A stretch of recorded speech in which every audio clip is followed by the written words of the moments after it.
I've had the privilege to to live and work in 3 cities so far, Reykjavik, Copenhagen, and Brussels. And living here is thrilling because it's like a hub for culture, learning opportunities, work. But what I also learned by living here is that these cities are also impacted by the negative impacts of the linear take, make, dispose economy.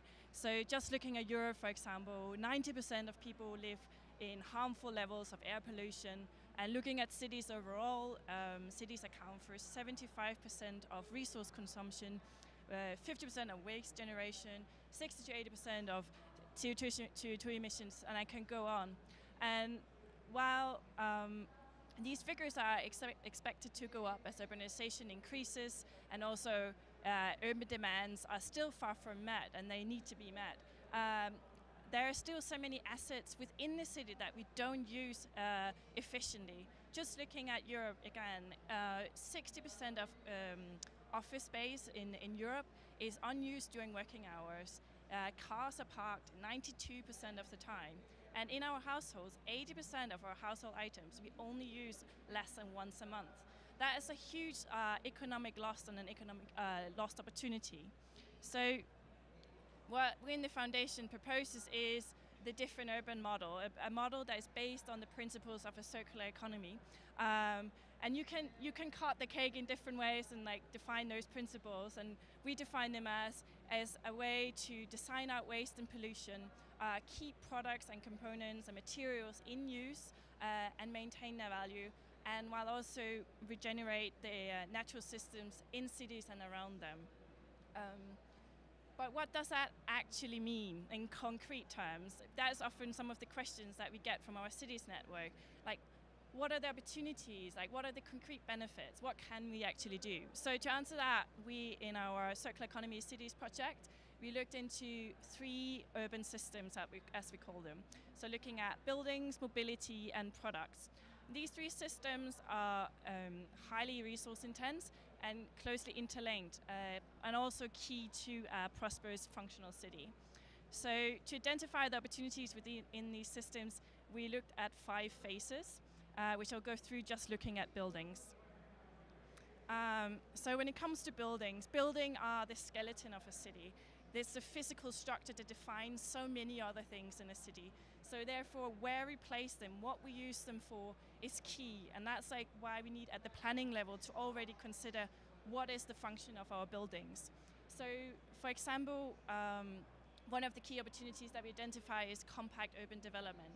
So densifying a built environment around mass transit lines so people have access to affordable, effective transport, increase land use efficiency, and have mixed-use areas so you can increase proximity between people or reduce freight distances, for example. And that has a quite key impact if you compare cities. Atlanta and Barcelona are similar cities when it comes to population size and income levels.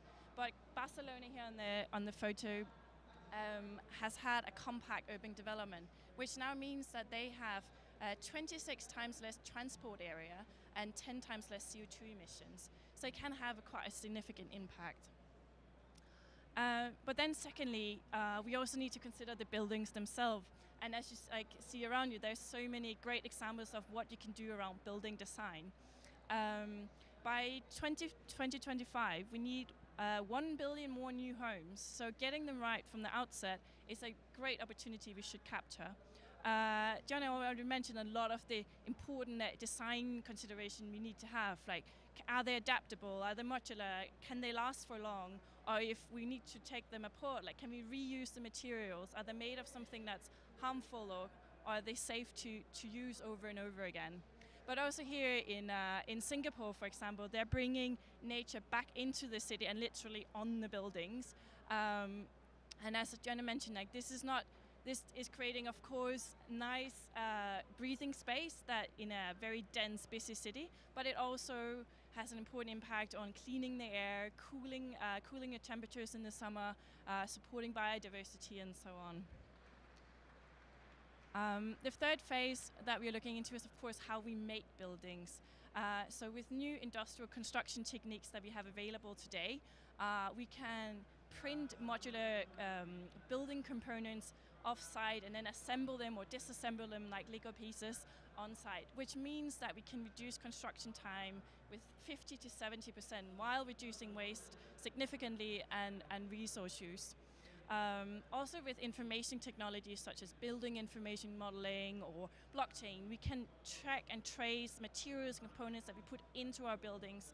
And when we need them again, we have a map of where they are. So we literally have a bank of materials in our urban building stock that we can recover and reuse again.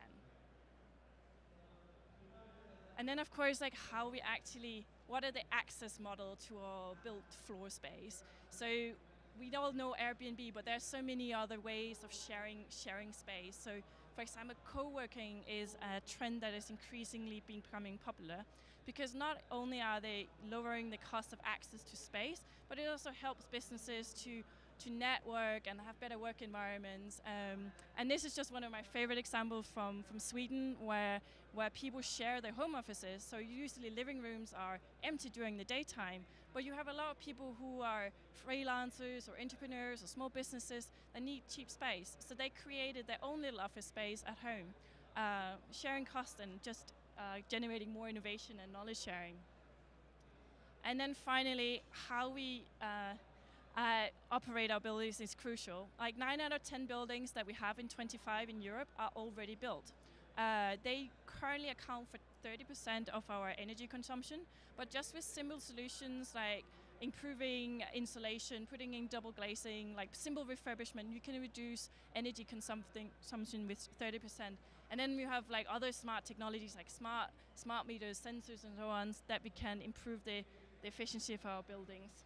And I know I need to wrap up, so I just wanted to say that some of all these insights plus many more linked to these 3 systems are available on the Foundation's website, where we have launched our research project just yesterday.